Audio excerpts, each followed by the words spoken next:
রাতের নীরবতা ভেঙে আকাশে জ্বলে ওঠে আগুনের রেখা। একের পর এক ক্ষেপণাস্ত্র ছুটে যায় অজানা গন্তব্যে। ড্রোনের গর্জনে কেঁপে ওঠে সীমান্ত পেরিয়ে বহু দেশের আকাশ। কোথাও ধ্বংস হচ্ছে সামরিক ঘাঁটি, কোথাও আতঙ্কে ছুটছে সাধারণ মানুষ। এই বিস্ফোরণের আড়ালে চলছে এক বড় লড়াই, শক্তির, আধিপত্যের এবং টিকে থাকার। মধ্যপ্রাচ্য এখন আন্তর্জাতিক ভূরাজনীতির সবচেয়ে উত্তপ্ত কেন্দ্র। যুক্তরাষ্ট্র ও ইসরায়েলের যৌথ কৌশল আর ইরানের প্রতিশোধমূলক অভিযান পুরো অঞ্চলকে এক অবিশ্বাস্য উত্তেজনার মধ্যে ফেলে দিয়েছে। অপারেশন ট্রু প্রমিস 4 শুধু একটি সামরিক অভিযান নয়, এটি কৌশল, রাজনীতি এবং প্রতিশোধের এক ভয়ঙ্কর সংঘর্ষ।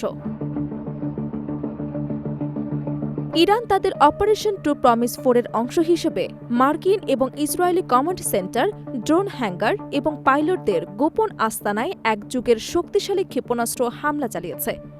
জনসংযোগ বিভাগ থেকে জানানো হয়েছে, এবারের হামলায় কোনো লুকোচুরি নেই।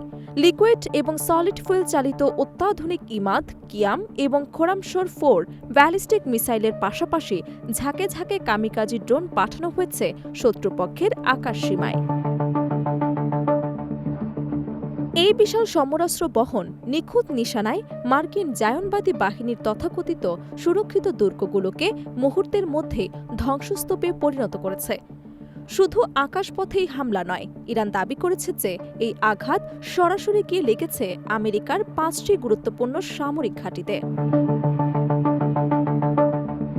এর পাশাপাশি ইসরায়েল অধিকৃত অঞ্চলের হাইফা, কিরিয়াত শময়, তেল আবিব এবং দিমোনার মতো স্পর্শকাতর এলাকাগুলোতে চালানো হয়েছে বৃষ্টির মতো হামলা।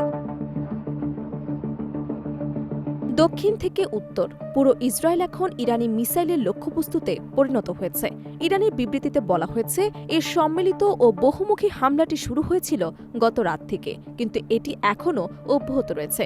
একের পর এক পর্যায়ক্রমে মিসাইল লক্ষ্যবস্তুতে আঘাত হানছে। তেহরান স্পষ্ট করে জানিয়েছে, মধ্যপ্রাচ্যে অবস্থিত যে কোনো মার্কিন ঘাঁটি এবং ইসরায়েলি সামরিক কেন্দ্র ইরানের জন্য বৈধ লক্ষ্য। যুদ্ধক্ষেত্রে ক্ষেপণাস্ত্রের গর্জনে মাঠে ইরান মানবিক দিকেও সরব রয়েছে। সম্প্রতি কুয়েতের একটি পানি শোধন কেন্দ্রে ইসরায়েলি হামলার তীব্র নিন্দা জানিয়েছে।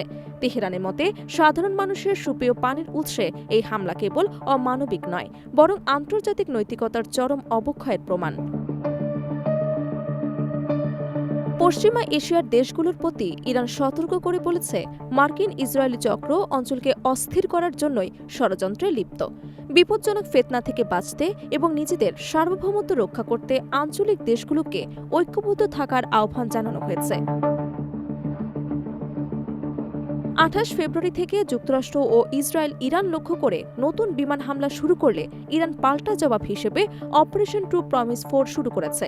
1 মাস ধরে চলা এই সংঘাত 87তম ঢেউয়ে পৌঁছেছে, যেখানে প্রতি মুহূর্তে ইরান তাদের সামরিক শ্রেষ্ঠত্ব প্রমাণের চেষ্টা চালাচ্ছে। মধ্যপ্রাচ্যের আকাশ, সমুদ্র এবং স্থল সবই এখন যুদ্ধক্ষেত্র।